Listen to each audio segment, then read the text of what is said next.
Hello बच्चों, कैसे हैं आप सभी। उम्मीद करती हूँ आप सभी बहुत अच्छे से होंगे। कक्षा की शुरुआत करते हैं। आज का पाठ है हमारा हिरोशिमा की आग, सत्य कथा कहानी, अध्ययन से पूर्व।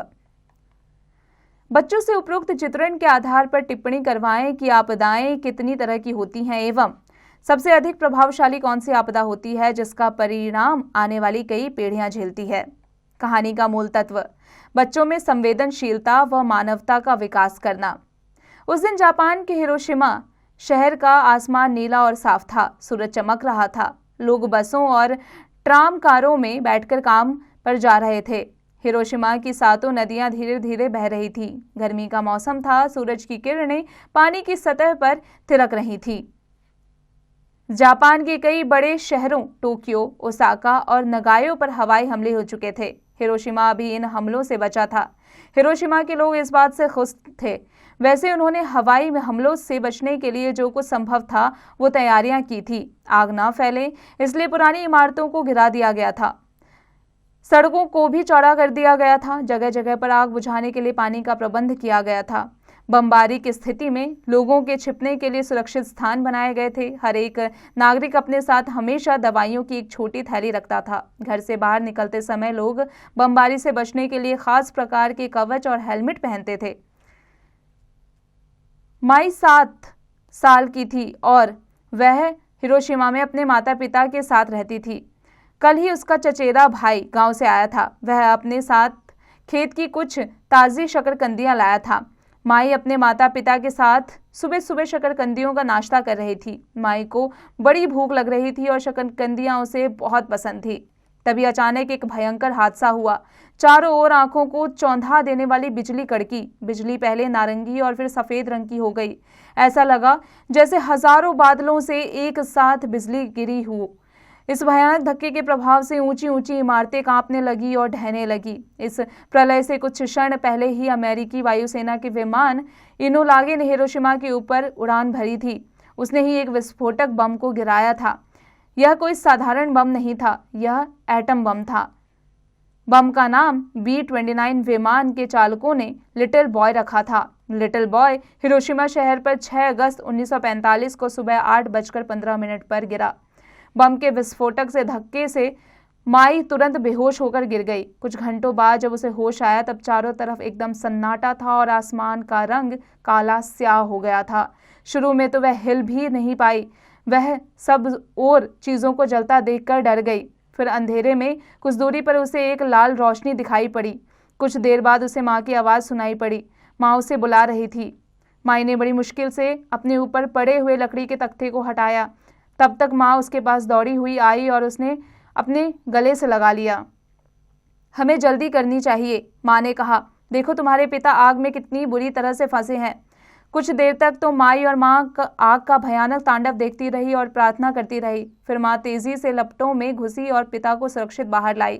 अच्छी तरह से पिता की हालत का मुआयना करके माँ ने कहा, बहुत बुरी तरह से जल गए हैं। फिर उन्होंने अपने किमोनो के कमरबंद को खोला और उससे अपने पति के शरीर पर पट्टी बांधी। उसके बाद उन्होंने पति को पीठ पर उठाया और माई का हाथ पकड़कर दौड़ने लगी। नदी की तरफ चलो, हमें जल्दी से जल्दी नदी पर पहुंचना है, माँ ने आदेश दिया। तीनों तेजी से नदी के अंदर कूद पड़े। कूदते समय माँ को माई का हाथ छोड़ना पड़ा। माई जान, मुझे कसकर पकड़ लो, माँ चिल्लाई। आग से बचने के लिए भागने वालों की लंबी भीड़ थी। माई ने देखा कि बहुत से बच्चों के पूरे कपड़े जल गए थे और उनके होंठ और आंखों की पलकें फूल गई थी। वे इधर उधर भटकते और चिल्लाते हुए भूतों जैसे लग रहे थे। कुछ लोग इतने कमजोर हो गए थे कि वे सीधे मुंह के बल जमीन पर गिर पड़े। बाकी लोग उनके ऊपर गिर गए। हर तरफ लोगों के ढेर थे। माई और उसके माता पिता ने पलायन जारी रखा। जल्द ही उन्होंने एक दूसरी नदी को पार किया। नदी के किनारे पर पहुंचते ही माँ ने पति के शरीर को तट पर रखा और वह खुद उसके पास लुढ़क गई। माई को अपने पैरों के पास कोई चीज चलती हुई महसूस हुई। टप टप, वह एक चिड़िया थी, एक नन्ही सी अबाबिल। उसके पंख जल गए थे और वह उड़ नहीं पा रही थी। लड़खड़ाते हुए टप टप करके चल रही थी। एक आदमी का शरीर धीरे धीरे नदी पर तैरता हुआ जा रहा था। उसके पीछे एक बिल्ली भी थी। जब माई ने पीछे मुड़कर देखा तो उसे एक कम उम्र की औरत दिखाई दी। वह एक बच्चे को पकड़े थी और रो रही थी। हम किसी तरह यहाँ तक तो बचकर आए और फिर मैंने इसे दूध पिलाना बंद कर दिया। उसने कहा, पर अब वह दूध नहीं पी पा रही, वह मर गया है। वह औरत अपने बच्चे को कलेजे में चिपटाए हुए नदी में घुसी। धीरे धीरे करके वह गहरे और गहरे पानी में गई और अंत में माई की आंखों से ओझल हो गई। इस बीच में आसमान काला स्याह हो गया और बादल गरजने लगे। फिर बारिश होने लगी। वैसे तो गर्मी का मौसम था, परंतु फिर भी हवा काफी ठंडी थी। ऊपर से गिर रही बारिश चिपचिपी थी और उसका रंग भी काला था। फिर आसमान में एक इंद्रधनुष निकला। उससे आसमान की कालीख कुछ कम हुई। इस मंद रोशनी में मरे हुए जख्मी हुए लोग साफ दिखाई देने लगे।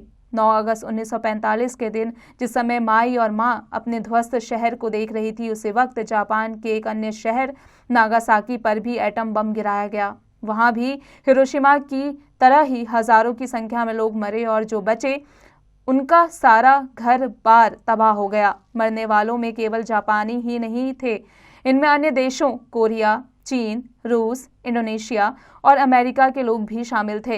एटम बम जैसा प्रलयंकारी विस्फोटक दुनिया में पहले कभी भी इस्तेमाल नहीं किया गया था। इसकी तबाही की क्षमता 1000 साधारण बमों के एक साथ फटने से अधिक थी। इससे निकलने वाली वैशाली रेडियोधर्मी किरणें सालों तक लोगों की बीमारी और मौत का कारण बनेंगी। हर एक साल 6 अगस्त वाले दिन हिरोशिमा के लोग एटम बम से मरने वालों के नामों को कागज की लालटेनों पर लिखते हैं। इन लालटेनों को जलाकर हिरोशिमा में बहने वाली 7 नदियों में छोड़ा जाता है। धीरे धीरे ये नदियां अपने साथ मरने वालों की याद में बनी लालटेनें लेकर समुद्र में विलीन हो जाती है। बच्चों, इस कहानी को लिखा है तोशी मारुकी ने। बच्चों, अब आ जाते हैं इसके उच्चारण करें पर। सुरक्षित, भयानक, रेडियोधर्मी, सन्नाटा, विस्फोटक। बच्चों, अब आ जाते हैं इसके अभ्यास कार्य पर। बच्चों, अब आप इसका अभ्यास कार्य स्वयं कीजिएगा।